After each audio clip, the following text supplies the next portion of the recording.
whatever time it is, and joining us tonight for the first meeting, the launch really of this. Sorry, I'm just getting rid of a message in front of me.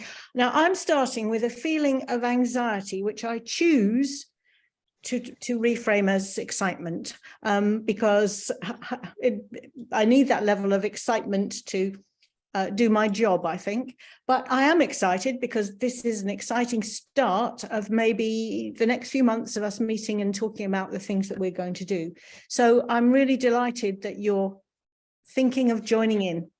And no doubt in future meetings, we'll hear a lot more about what we're all doing. So we're going to start the meeting with Norman giving us some context for this inquiry. And there will be time for some questions after that. So that hopefully settles everybody into thinking that they are in the right meeting. And this isn't something they stumble. I wish I was in Glyn's meeting.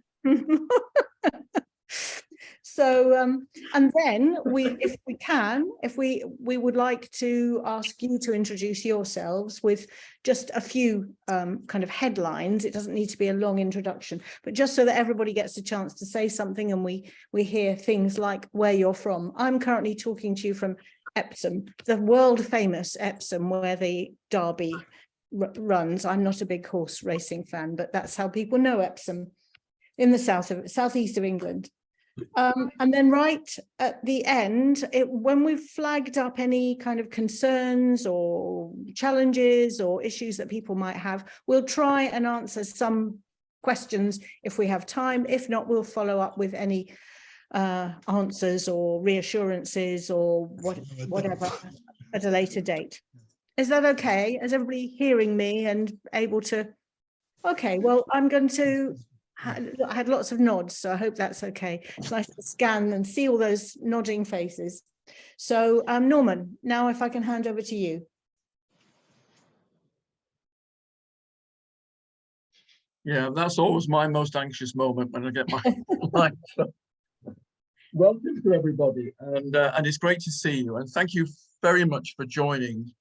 A few people have expressed sent apologies, so they can't be here tonight. So we are recording the meeting for them. So thank you also. A big thank you to all of you for joining our project, which is our third a collaborative inquiry around the idea of learning to live for a more sustainable future. I'm going to start with a little bit of context just to explain for those of you who have not participated in one of these inquiries before, where we've come from. If you like, our own pathway began about 15 years ago, where I was involved with a small group of other people, including Jenny, who's here tonight, with a project at University of Surrey, where we're trying to explore the idea of a more complete education. And through that process, we came across this idea that the whole of life is learning and education therefore has no ending, by Charles Lindemann, written back in 1926. And it seemed to us that that was such a powerful idea that we latched onto it. And over about 2.5 years, we piloted a recognition scheme to reward, if you like, students' learning and development outside the formal curriculum in all the environments they were learning in while they were at university. In 2011, when that project finished, I set up Life-Wide Education, and ever since then we've been trying to advocate for the idea of life-wide learning, and if you like, have this personal mission that lifelong learning really would benefit from making the life-wide dimension more explicit. Recently I had a chance to argue that at a large lifelong learning conference, and the reception was quite good. So some people are listening to this message that life-wide dimension of lifelong learning is very, very important. Over the years, we've really tried to explore life-wide learning through our magazines. We have themes and invite people to make contributions around those themes and progressively advance our own understanding of what it means. But in 2020, UNESCO Institute for Lifelong Learning published their Futures for Education program, and we decided to join it. And since then, we've written a white paper which explains how we think that life-wide learning and education can contribute to that Futures of Education program, and engaged in 2 inquiries around learning for a sustainable future, and this is the 3rd inquiry. So that gives you a sense of where we've come from and where we are at this point in time. So this is all about pathways. We either find a pathway or we make our own pathway, and our pathway through life is our lifelong journey, essentially, and it's really a lot of different pathways that come together in our formation as a human being.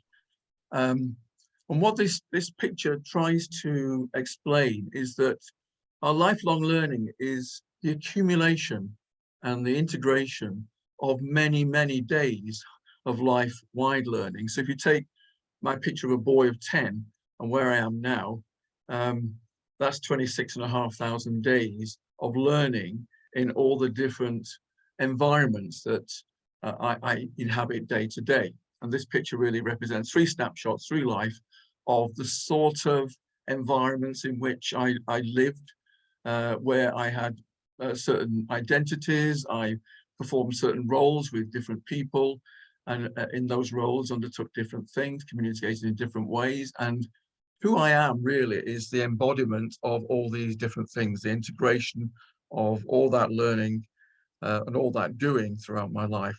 So that's a way, if you like, of trying to show how lifelong learning really does need to recognize that we are made up of all these different experiences from all these different environments progressively through our life.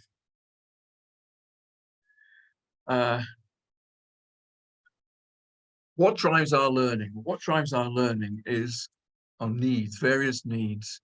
And Maslow was the first to recognize these patterns of needs through our life, and then Alderfer refined these into essentially needs that relate to our existence, our security, our need for safety, our need to be able to support ourselves and our families with an income. And then our relatedness needs, those needs that relate to needing love and affection, to be able to give love and affection and receive it, to have some sort of esteem for our own self, our self-worth, and the relatedness that we have for the world around us. And finally, our growth, our intrinsic desire to develop, to become different, to become hopefully better people, better human beings as we progress through life. Recently, I came across this other set of needs which Robbins advanced, and the one I really want to highlight there is this idea of contribution, that we need intrinsically to contribute to things beyond ourselves. And it seems to me that when we think about sustainable futures and helping nature and the environment, which is focus for this one, we are really thinking about this idea of giving, of gifting, of contributing to the world beyond human beings. So we're working on 3 propositions really, that to live for a more sustainable future, we need to act and learn in the environments that form our life, but we need our actions to be informed by the Sustainable Development Goals, which, if you like, provide a sort of overarching template for the things that we need to be concerned about, the issues that relate to sustainable futures that everybody and every organization and every intergovernment organizations have to be aware of. We've decided on this inquiry to focus on learning for nature and learning for the environment. And we cannot clearly pick particular SDGs that relate to those, but actually over half of the 169 targets for the 17 SDGs depend on nature for their achievement. So our propositions are then that helping nature and environment will help us contribute to a more sustainable future.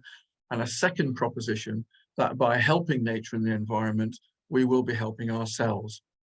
So what is our sort of process going to look like then? I think it's going to be composed of many experiences in order to achieve something that we ourselves value. it will have to begin with some sort of idea, and that idea will have to, if you like, be the catalyst for our motivation to engage. We're committing, in a sense, to a process over 6 months. And to sustain that commitment, then we need an idea that we think is worth, that has great value to us in order to pursue that.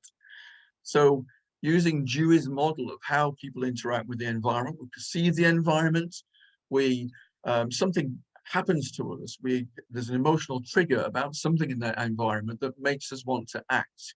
We then think about how we're going to act. If it's a lot of action, we might create some sort of plan, and then we try and enact that plan. We put into action, we try things, we experiment things, and as a result of that, we get feedback from the environment, and that influences what we do next. We're effectively undergoing as we act, we're undergoing. Feedback from the environment tells us that what we're doing is the right sort of thing, or perhaps not quite right, and we need to adjust it. And then through this process of trying, we eventually achieve. We may only partially achieve what we want to do, or we may achieve most of what we want to do, but we need to observe and evaluate and learn through that process. And as we do it, we undergo. The idea of community then is that we share our journeys with other people, and what might be very difficult to maintain just by ourselves, that sense of commitment, we get encouragement from others, and that helps us go through the process. So to give you an idea then, I've been thinking about this for quite a while, and I've actually started my own process in order to understand it. Back in November, I attended a webinar, and in the webinar, I came across this idea of biodiversity lines. In the UK, we're creating networks of lines. They're corridors about 3 kilometers wide. And within this corridor, people have been encouraged to cultivate more wildflowers in order to help the decline. We've got a massive decline in the UK of insect pollinators. So by creating more wildflowers, we help the pollinators. So my plan then from that will be, firstly, to leave my lawn, garden, and a field next to my garden, don't mow it, and let the wildflowers that are there come through. Secondly, I'm going to dig up some of the lawn and some of the field, and also a woodland, and cultivate it by sowing more wildflowers. And I'm going to observe and record and evaluate the effects of this. So that's my, if you like, my project in a nutshell. It relates to SDG 15, Life on Land, and it's the target 5.5, protect biodiversity and natural habitats, and also support sustainable food production. So that's my idea in a nutshell. And the 3 things that we are inviting you to do through this process is, through your actions, record your experiences and share what you're achieving and the learning. And we're suggesting that one way of doing this, firstly, is to keep some sort of record, an ongoing record. It can be in any format, through Word document, blogs, photos, audio, visual ways of doing it, scrapbooks, comic books, movies. There's probably a lot more we can think of, but it's really entirely up to you, because again, motivation comes from, if you like, being creative in the way you do these sorts of things. So we want to stimulate your creativity. Secondly, we want to share aspects of our journey with each other. So once a month, we're asking you to make a little post in the forum, and also to participate in the Zoom meeting, which we'll have once a month as well.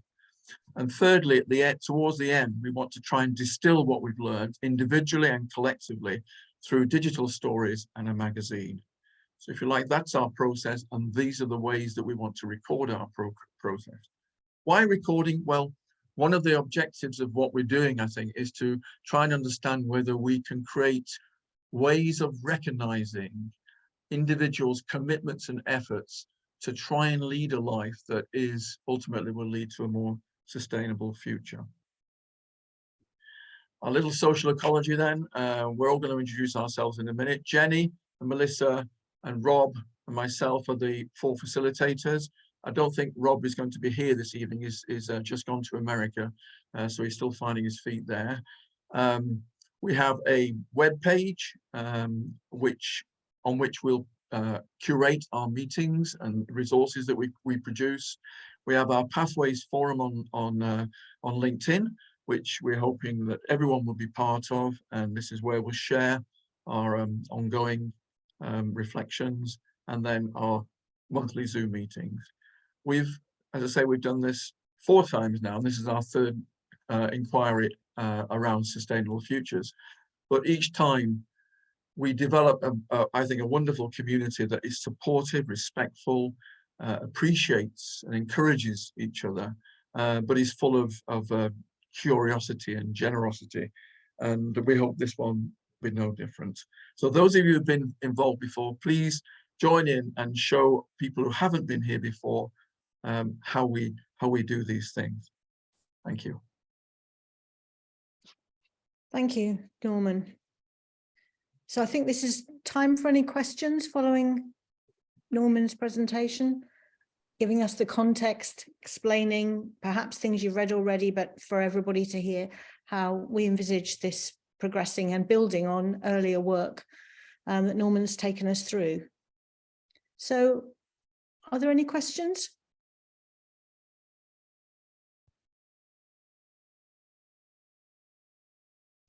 I have a question, Norman. Thanks, Melissa. Does that mean it was so clear, or does it mean it's so overwhelming that people can't begin? I think it's clear. Thank you. So Norman, I was sorry. It's clear. So it's clear. Thank you, Godfrey. That's good. Great. Well, it sounds like there's a fair bit of clarity floating around. But Norman, I'm always concerned about the scale of things. You know, it always sounds like I'm going to save the globe in 6 months, if only I could. But I actually feel that what I'm going to do is a quite small scale thing, but I'm going to try to make some impact that has ripples beyond what I'm doing over the 6 months. But the 6 months gives me a bit of scope. How would you reassure me about scale? Yeah, I think it's always start small. There's a tendency, I think, also, especially with ideas that really grab you, to think, right, I'm going to try and run with this in quite a big way. But I think, I mean, with what I've been doing, I really started off with just a small patch, digging up a small patch, and working out what were the best seeds for that soil and that sort of thing.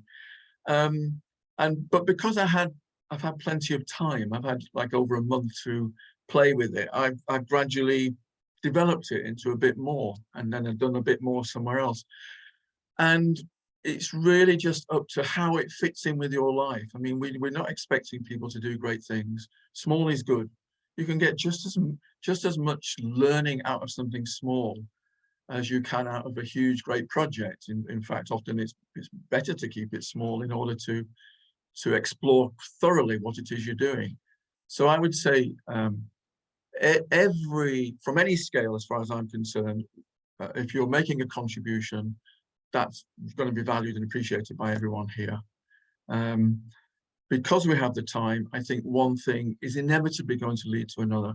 We will see that we can adapt in some way, modify if things aren't working, maybe even end up doing something quite different to what we thought we were going to do originally. And that often happens in these sorts of projects. And so, you know, being agile and open, and one of the values of the forum is that we can make suggestions to each other, and say, oh, you know, I have you thought about this? Or I'm doing this, but I could actually do a bit of that as well. So the forum is there to act as almost as a catalyst for other ideas. But yeah, any scale, I think, is worth doing, and start small and then develop from small. Great. Now Rob's joining us. Oh, having apologized for Rob, Rob's here. Welcome, Rob. I think Josephina has a hand up.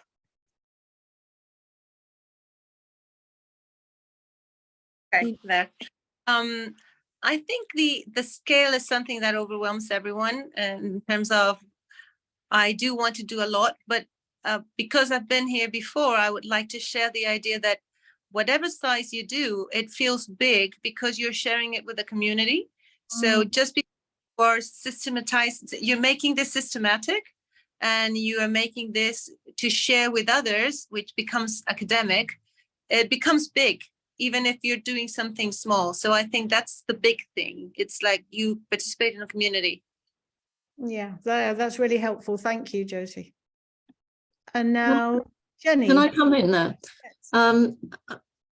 It might be reassuring if as an experienced member, I say how difficult I found this. I have really struggled. And I've jotted one or two things down, which I will post. I didn't want to post them before now, but just to reassure you that even having been through this process now for the third time, it's normal to find it difficult and to come to a decision on what to work on. Mm. Okay, so I hope that's reassuring for anyone who is wondering what they're going to do and thinking about the scale of it. But I mean, having said which, we have had a lot of things to share in previous inquiries. So the thing that Josie was saying about the big bit, I think, is well said. So any other questions? By the way, please use the chat if you would prefer to do that than speaking, or as well as speaking. So there's a little bit of traffic on the chat, so please use that if you'd like to. Any further questions?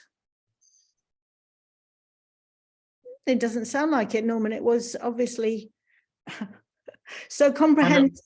I hope not intimidating. I hope, invigorating rather than intimidating. Well, I always feel taking away the ideas that you've seeded for us is using very appropriate terminology here. That then I can use those ideas and think about what that means for me and what I'm doing. So that's great. Okay, so we've got a few more people joined us, I think. Have we? I mean, it looks like, as you say, I think there's Eleanor and Rob who've come in. Sorry if I'm missing someone else who's come in more recently. So I wonder if we should now maybe move to the introductions, because one of the things I've been delighted about is to see the spread of where we are, and that's a big part as well, isn't it? The fact that we're talking to people in other parts of the same country, parts of the world, not yet other planets, but you never know. So if I start, I mean, I'm going to ask people I'm going to ask Josie to start off with, because you're in the top left-hand corner. You may not know that, but you are on my screen. So I wonder if Josie, if you could start, and for everybody, what I'm really asking you to say is who you are, where you live, why you've joined, and then what are the gains you see, what attracted you, and then maybe any challenges, but really do this in a short space of time. So that we can hear everyone. I just came across Life White Learning through Facebook. That's how I met Norman online, and that's how it started.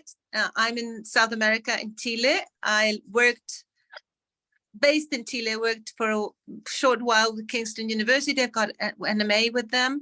I'm an early year teacher originally, but my too wide interest in life makes me arrange from early years. I'm interested. I work at the university as a teacher for early year teachers. So I'm teaching them to be teachers. And I'm interested in Granny Power, which was developed last year by you, because I'm in an early years center. And funny enough, this year and past year, we've had lots of grandmothers in charge of picking them up, which was a different thing from previously from the pandemic. So I've been trying and thinking about how to get them, the ones that are interested in talking about how to give a better world to their children, but with concrete activities. And I can see how they are just so excited and enthusiastic about any conversation, because while they're waiting the time for, going and pick them up, there's always some kind of current event, and they're always criticizing the young ones, like the parents that are not doing whatever they should be doing. And I think we could redirect that through a very positive relationship with a family.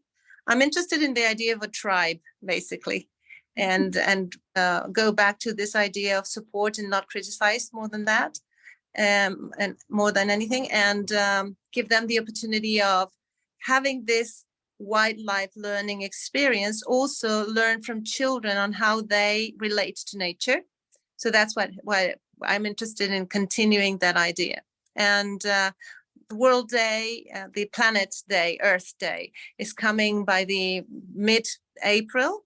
Yeah. And I'm intending to do something that didn't work last year, which was involve parents in trying to say what SDGs they were involved with their children. Just choose one little activity and probably post something. And it didn't work. No one came back with anything. And I'm sure they're doing more than what they didn't say. So I'm making kind of a jigsaw in which everyone has to put a little thing what they're doing, jigsaw of the planet, and each child and parent that wants to participate, they will be putting together parts of the planet for that day as a starting point, hoping to have more participation. So that's neat. Lovely, thank you, Josie. And so you have the benefit of the experience of previous versions, so you're actually refining some of your thinking and building on some of the things that we talked about. That's great, that's lovely, and it's lovely to say hello to Chile. Thank you.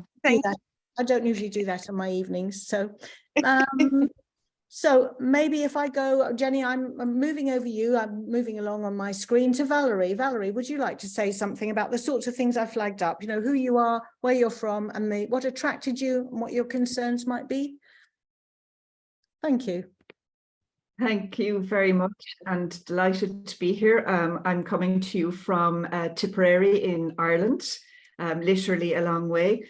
And I came across Norman's work. I'm currently studying for my doctorate in sustainable futures, and I work with second level schools in Ireland. I'm a post-primary teacher by profession, but I've worked in a number of different areas aligned to education, and I've designed a program for second level schools in Ireland to support teachers to embed education for sustainable development across the entire curriculum.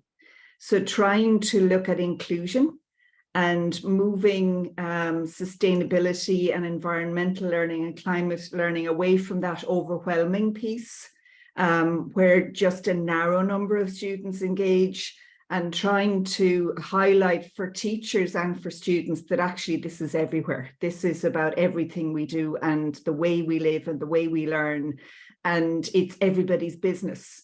But invariably, like everywhere else, we've had students who've been marching and participating, but in my teaching career, I would have seen a breadth of students that would have been really good one-on-one, kind of something like we are here, but when they get out into the big bad world, they're never going to be confident enough or feel capable enough to engage.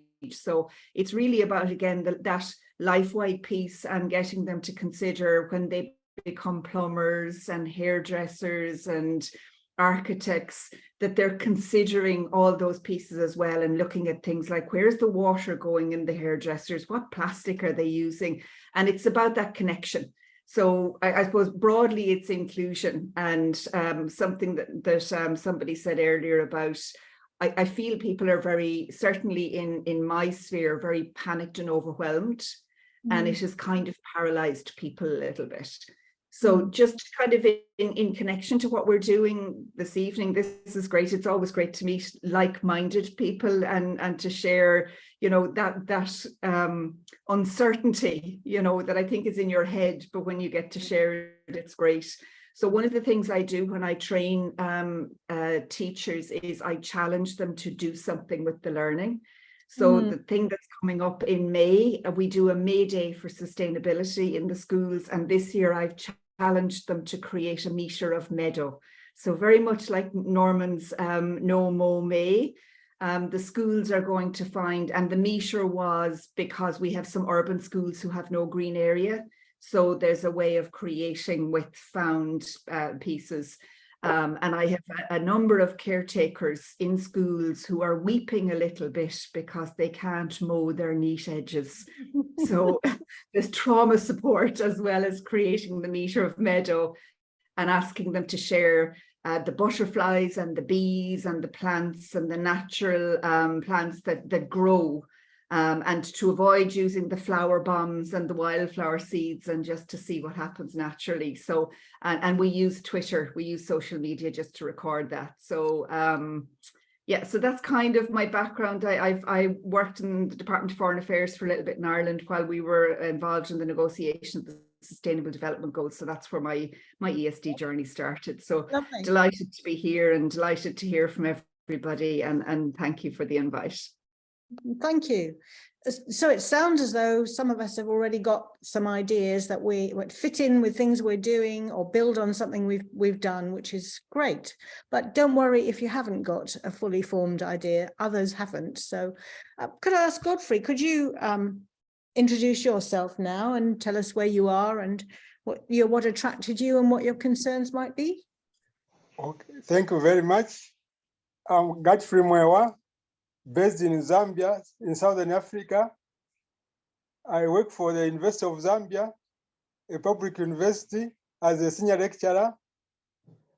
My area of interest is mathematics and educational technology.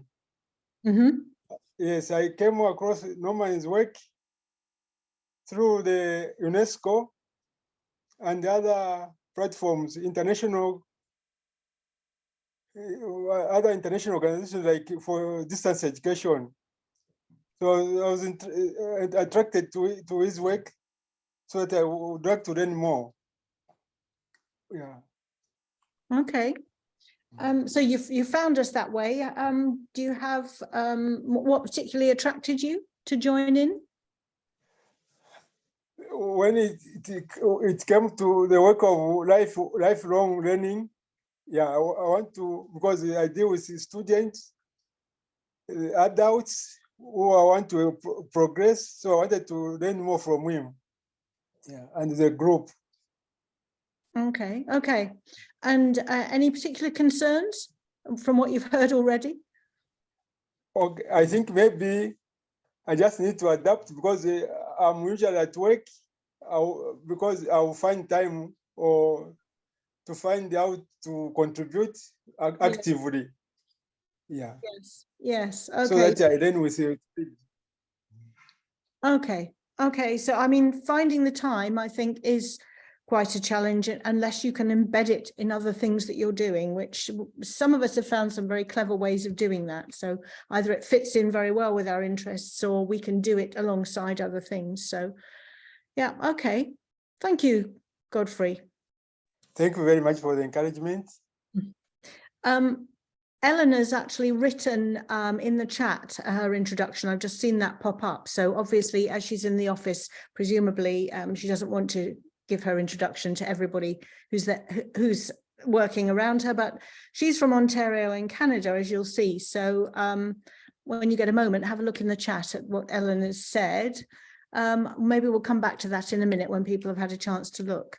So can I ask Janet now to introduce herself? Where are you?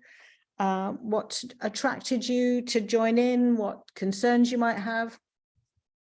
Yes, thank you. Hi, everyone. I'm Janet Woolston-Home. I'm also in Ontario, Canada. I'm in Guelph. I'm at the University of Guelph here. I'm an educational developer and sessional, which means that I also teach certain courses. At the moment, I'm just finishing off teaching a graduate course on teaching and learning. I also teach a first-year seminar on in art called What is Art in the 21st Century? I have a background in art, and that's what drew me to Norman's work, is the creative aspect of his work. I've been in Canada quite a while now, but I do come from just outside Chester in the north of England. But like I said, I've been here quite a while.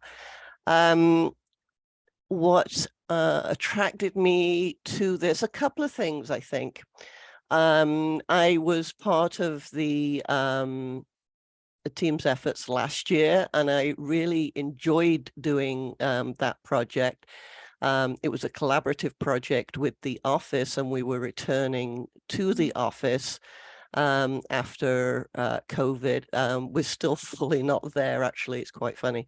But I really enjoyed working with the team that I belong to, particularly as a couple of them had been hired during COVID, and so we'd never actually seen them to face to face, and that's always different because you get this idea of what folks are like behind the camera. And one of the guys was like 6'4", and we're like, oh, and then somebody else was quite short, so it's really kind of interesting. Anyway, that was last year. This year, I am getting more and more involved in sustainability practices, and I would like to do more.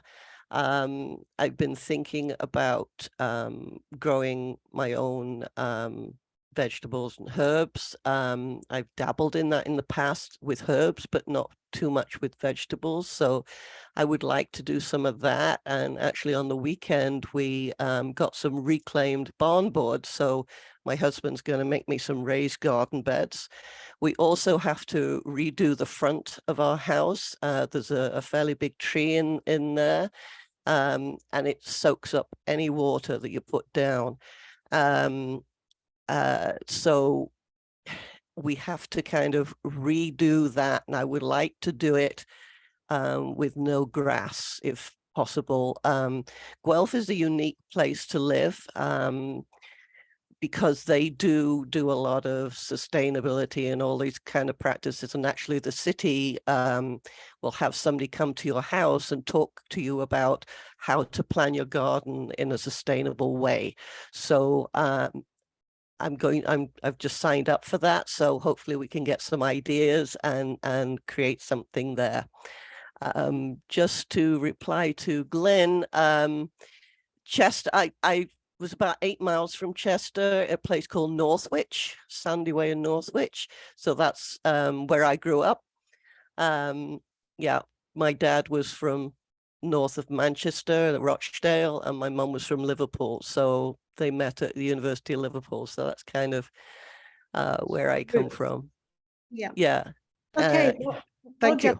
I'm hoping we can all get some consultancy from the city of Guelph via you for our gardens. They won't know how far their advice goes. So. Yeah. Lovely. Thank you. Can I move on to Gay? Sorry to shock you. I'm doing this in the order that I can see people. So. Yeah. Okay. Hi there. Can you hear me? Yes, that's great. I'm in Dundee in Scotland. I'm a retired university lecturer. I've been running a lot of workshops on well-being and resilience. And I'm very interested in the links between the environment and nature and well-being and mental health. And I live very close to the River Tay, and just a few yards really from my front door, you can walk with the river on one side and a beautiful garden on the other side, which then goes into a wild garden. And there are a lot of people walking around there. And many people really enjoy the nature, the variety. Other people walk along there and they just focus on their mobile phones. And all they're doing is going from A to B, and they are just missing out on all the mindfulness, the appreciation of nature. For instance, a few months ago, we had a real display of snowdrops. And I kept stopping people and saying, have you seen the snowdrops? And some people said, oh, thank you for telling me. And they went up and were really delighted by them. And other people looked at me as if I was mad, even to suggest they might want to go and look at flowers. So I have no idea what I'm going to do, but I'm sure there's something there. Yes. Somehow pointing out to people that just switch your phone off for a few minutes and you will get so much from it. I don't know whether that's going to fit in any way, but I'd be interested to have a reaction. Well, I think definitely that seems to have been an issue. People that are busy trying to think about sustainability and everything that means when they're already over busy, and their phones may be one of the ways in which they're over busy. So I'm sure it has echoes with lots of others. Anybody else have reassurance for Gay that this sounds? Yeah, well, lots of nods, Gay. So I think that Well, that's good. in fact, I'm delighted that so far almost everyone who's spoken, in fact, everyone who's spoken, I think that I'm thinking, great, this is going to really help me. So that's lovely. Thank you, Gay. Okay. Thank you for calling in from Scotland. So Dory, you're next, also in Scotland. Hi, everybody. Yeah, this is helping me to kind of reorientate. I'm in Helensburgh, just on the Clyde Estuary, and I've spent the last 15 years in New Zealand. So 10 of that was at the University of Auckland as professor of planning, and the last 3 years as an independent researcher doing various work and some training and capacity building for Auckland Council. So I've literally arrived in Helensburgh today. And I guess having been involved in the previous collaborations and really enjoyed them, I want to use the opportunity to actually get to know what's happening. And so I'm at a much earlier stage than everybody else. So I want to get a feel for what's happening. And I'm picking up on keep it simple, keep it small, and trying to figure out over the next month if I can identify some small project that I can actually do, which will help me reconnect with the community here. I think that's a big objective for me, to find out what's happening and how I can actually, just get involved and make a difference and contribute again. So that's, if you like, my rationale for being involved now, and kind of why I've made this extra effort just to get into this first. I think the key thing is, and it's great to see so many people here, is that if you get into the first one, it kind of forces you to read all the material again. You're kind of hearing all examples of projects that people are doing, and then that just starts to seed something in my mind. So I'm at this really early stage. As an urban planner, I've been using the Sustainable Development Goals and also the life-wide learning concepts for quite some time now in my teaching and learning. So they're just absolutely invaluable. Excellent. That's all I can say at the moment. Thank you, Dory. That sounds great. And it's lovely to hear that you enjoyed the experience. There was a lot of learning and it was enjoyable. That's lovely to hear. Okay, can I move on to Saskia? If you'd introduce yourself, please. Thank you. Good evening, all, or good day, actually, I don't know. Yeah, I'm from the Netherlands, and I'm here because Norman messaged me a while ago through LinkedIn, and I thought, wow, I've got a message from the Norman Jackson. And he had a very interesting message, an invitation for this network, and I thought, wow, this network is really really appealing to me, because I'm a PhD candidate at the moment on higher education for sustainable development. I'm an educational scientist. I work at professional higher education for a while. And I'm now exploring the idea of inner transformation of all actors within professional higher education for sustainable development, because I think we don't have enough attention for the inner development of all of us, actually, including myself, while exploring the sustainable development of the outer world, or the world beyond the higher educational institutes. So a network that's focused on inner transformation is very interesting for me. And I think we actually have to explore our identities, all our identities, in order to contribute to sustainable development, because sustainable development is, I understand sustainable development as social, ecological, just development. And I think it's about power and power relations. And I think our identities confirm those power. Yeah, that's why I'm at the moment I'm thinking I have to do something autoethnographic as part of my PhD, and I have to explore my identity as a PhD researcher, just growing into yeah, an academic format, while at the same time being critical on that same identity and the given format. So maybe I don't know yet, but maybe that's my challenge for this project as well. So how to keep away from the identity that's yeah, that's maybe the identity I have to grow in because of the PhD format. How to stay critical. Excellent. That sounds really interesting. Thank you. Thank you for explaining that.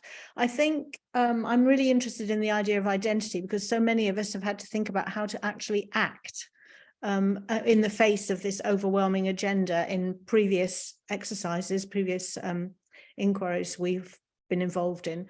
And that's a big part of identity, whether or not you feel you're in a position to act. So I think that will be really interesting. Great, thank you. Glyn, are you ready to introduce yourself to us? Yeah, thanks. And excuse me just while I slate. Making us all jealous. Thank you. I'm in the Czech Republic, just outside Prague. I was involved in a project previously, and like you, Saskia, I got an email from Norman saying, come on, you've been lazy long enough, get back. And so I'm here, and until recently I've been working, I've retired as an educator in higher education, and I've been working with people in the Czech Institute of Botany, enabling them to develop mentoring skills. And of course, they have taught me a lot of things as botanists, because without plants, we're all dead. So I was also reminded that we are not separate from nature, or we are part of it. And that's something that we must not forget. And we sadly have had a great impact on and an adverse one. I must have a conversation with you, Norman, separately on needs, because there's a field, there's a guy called McClelland who talked about 3 needs we all have. One was affiliation, so that's being part of this group is part of the affiliation. Another was achievement, and perhaps that relates also to what we're seeking to do. And then the third one was power. I think we all feel that maybe we have a little power, but not enough. But actually, collectively, we have a great deal of power. And that's not a Marxist statement, it's a truth. So my rationale for coming is, 1, Norman nudged me, and I didn't need a lot of nudging once I saw what it was. 2, I introduced to my part of the Czech Republic the buddleia, which is great for butterflies and bees. It's a super tree, but it was a novelty here. And 3, I've been thinking about what's necessary to be involved in this. And I wanted to have the opportunity to say where I am at the moment, if that's all right, or is this the wrong forum? If you could give us some headlines would be great. I think okay. Next One is we'll have more chance. Right. SDGs 10 and 12 relate to food and also sustainability. And one of the things I've been thinking about, and it's very simple, it's very small, and it involves me because I'm like a number of other people, retired and freelance. That's how I'm saying it now. And one thought is how much I can control my own needs for nutrition, and whether I thought of it over the 6 months to test out 1 month one system, 2 months another system, third month, and then for the final months to fix on one of those 3, and to log how the impact of changes in my nutrition would be at all regarding my well-being. So, and my third part of this would be to say, well, whatever I might save by some form of lower nutrition, I would use the money that I might have spent on that in order to generate income for a suitable charity regarding development of further sustainable action in places where it's difficult to grow things. Okay. That's where I'm at. And the only thing I think of is, can I do it? And that might be a matter of self-discipline. Okay. Okay, well, that sounds fascinating. We are, I'm sure, desperate to hear more as you go through that journey. Great. Thank you, Glyn. Thank you. Chrissy. Hello, everybody. I'm Chrissy Naranzi. I work in the University of Leeds, in the School of Education. I met Norman many years ago through a survey he did for CEDA in the UK. At the moment, I am actually in Scotland, but I live outside Manchester in the Peak District in Glossop. What was the other question? Sustainability. I come to sustainability from the angle of open education.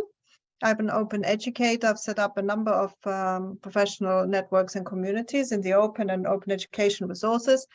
And there is this thing where people think sustainability is just about the environment, but I think education is at the heart of it all. And without education, we will not have a planet that we will be able to sustain. So I'm here to remind us all that education is important and fundamental to, I think, sustainability and growth, because it's not just about sustaining what we have, but also flourishing. So what I would like to do is, very recently, and I shared that with Norman, I came across something called wild pedagogies, and I had never heard of this before. So I find that fascinating, and it will help me, I think, connect my practice and research in open education with the more nature sort of orientation and sustainability environmental side. So I'm supervising a number of MA students at the moment on different education programs, actually from our school. And I'm going to look at the concept of wild supervision, if there is such a thing. Thank you. Thank you. There's some interesting concepts there, Chrissy.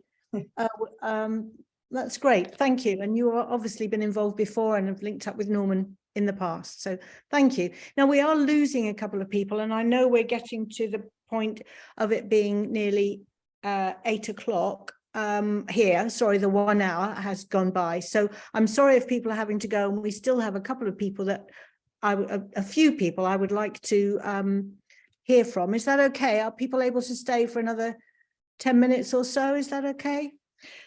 Okay, great. So I think we got to Holly. I think there's Holly and Linda, and we haven't heard from Jenny. So is that okay if we can work in that order? So Holly, can you tell us where you are, where you're from, what attracted you, and if you have any concerns? Okay, well, where am I? I'm actually a citizen of the world. I'm a real sort of mix. So originally from New Zealand, got a British education, but at the moment I'm living in Italy and I'm going to move to Switzerland shortly. I work in international schools. I'm an atelierista, emerging artist, emerging writer. So a bit of a cocktail of different things. I met Norman and your amazing work when I went back to university at 48, and I was doing my BA in fine arts, and I was just overwhelmed by the amount of expertise and perspectives that I bumped into. The academic journal really opened up my mind. I work in international schools, so when I saw cognitive, capital, I could just see myself there, because an international school is very much like that. So I have a project called Think Tank, and I follow Reggio Emilia a lot, but even imaginative education. So everything in my section is all made out of recycled materials. We have made furniture, which is locally sourced. So we use big tomato tins to make the legs of tables. The children design their own furniture. We have made cupboards. We have made tables. We have made all sorts of things. And recently in the school where I am, the class is actually divided into two. On one side, there's the think tank area environment, which I like to call, it's an imaginative educational landscape. And on the other side, it's just the classical classroom. No one wants to sit at the classical classroom with the chairs and the tables. They all want to move to the cardboard, cardboard and tin tables. So this is my current research. And also, all the materials that they use, although it's art, is really recycled. So our motto is, your ends are our beginnings. There is never an end. It's just a full cycle of things that are, so no plastic toys, nothing that can't be used in many, many ways. And now that I'm moving to Switzerland and I'll be going back to be a class teacher, I really hope to inspire the school where I am and my colleagues to become sustainable, to sustain the planet, but not, creatively. And I think that rather than teach, I am a facilitator. So I really hope to be inspiring and not just sitting there and telling them, well, this is what I used to do, that boring stuff. So that's what I do. And I think my project will to bring this idea of the furniture designed by the kids with locally sourced materials. It's really demanding because none of the companies would really want me because they want to make money but they're all light. They cannot hurt anybody, even the tables. They could be twisted, turned, and the kids will do whatever. Imagination is at the, it's 100%. So thanks for your time, and I don't want to take time from anyone else. That was a lovely advertisement for your work. So thank you very much. That sounds lovely and inspiring. So it would be great to hear some more about that. Thank you, Holly. Linda, I'm sorry you've had to be patient, and Jenny even more so, but please introduce yourself. Hi, I'm Linda. I'm a family doctor in London, but I'm mostly doing medical education, coaching doctors, and I'm also, like Saskia, doing a PhD at the moment, which is in arts and health and well-being, but for doctors specifically. So I facilitate workshops with a load of collaborators, so poets, singers, sculptors, all sorts of people. So that, I guess my main sustainability goal is health sustainability, which means looking after the healthcare providers, because we've got a real problem with suicide and people leaving the profession. But I was just thinking, listening to everybody, it's so inspiring hearing what everybody's doing. And that's what I really enjoyed about joining the group last time. So it made me remember one thing that I did. I think it's November every year, is Antibiotic Global Resistance Week. So what I did last year was a session where we tried to get vets, pharmacists, doctors, nurses, everybody together to have discussions about how to reduce antibiotic prescribing, because we're getting so many resistant bacteria and fungi and viruses as well. But we used drug packaging. So we had a collage session where we all created collage out of drug packaging while we were having these conversations about reducing our antibiotic prescribing or our antifungal prescribing and things like that. So I'm kind of thinking, what can we do this year? So I'll be inspired by you all. But something that I've discovered some recent research, which is very much related to what people were saying, particularly Gay. It's a shame she's left. I think she came to one of my workshops actually. People looking at their phones. It's called Natural England did some research on well-being, and it's actually people's sense of connection with nature that affects their well-being rather than the amount of time that they spend in nature, which I thought was really fascinating. You know, it might be your inner city pigeons on the windowsill, but is your connection with nature. Yeah. But you don't necessarily have to be going and visiting green spaces. So that's just kind of blown my mind, really. So I'm kind of thinking about that as well. But I teach medical students on health equity, which involves and includes air pollution and health inequities in perinatal care and all of that sort of thing as well. So thinking how I can connect it all up with that too. Thank you. It sounds fascinating and very important to find ways to do the things you're trying to do. So thank you. That's great, Linda. Jenny, have you been inspired by the things that you've been hearing? I mean, you've waited a long time, so thank you for family back.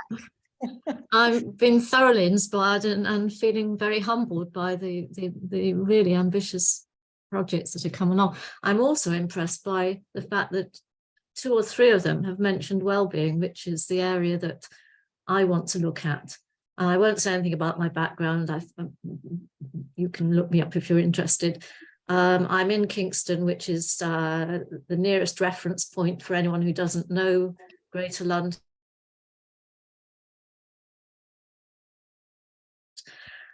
One of my research interests for the last 8 or 9 years, I suppose, has been personal well-being. And I was inspired by an article that Norman sent me about reconnecting ourselves as part of nature. And so I threw out my original plans, which was to do something in the field of education. And I want to conduct an experiment with myself, really, to see how my well-being is affected by any activities that I'm involved in the outdoors. And I suppose with it being coming into the summer, the opportunity to be outside is greater. And so at a very personal level, but maybe just derive some principles for testing elsewhere. So I will post something. I jotted down a few thoughts a few days ago, but I didn't want to put them on the LinkedIn just yet, which really traces how my journey to finally coming down to a project idea, and the issues which I had to contend with, looking at my own priorities, my own motivations, and perhaps stimulating a few thoughts there. So I'll put that up on the website. Thank you, Jenny. That's great. And it's great to hear you were inspired by some of the things that others were saying, because I think that's a big part of this. I think we need to conclude that Norman has a lot to answer for, since he's been referred to by so many people as, or blamed by so many people for their engagement with what we're doing here. I mean, we've really come to past the end of our time now. I think Norman, did you want to say something now? I think we just need to flag up the next meeting, a date to be announced, but sometime during the first week. Yeah, no, I'm grateful for everybody's comments. I think they're fantastic, diverse perspectives. And in a sense, we've just demonstrated to ourselves the value of coming together like this, having these conversations. And I'm sure with the next 6 months, then if we can stay the course, because that is going to be the greatest challenge, I think, and we come periodically together to talk about these things, we're going to learn vast amounts. It's going to be great. And I think I've listened very carefully to all this idea that our own well-being is tied up in a very intimate way with the way we interact with the world, and in this case, the natural world.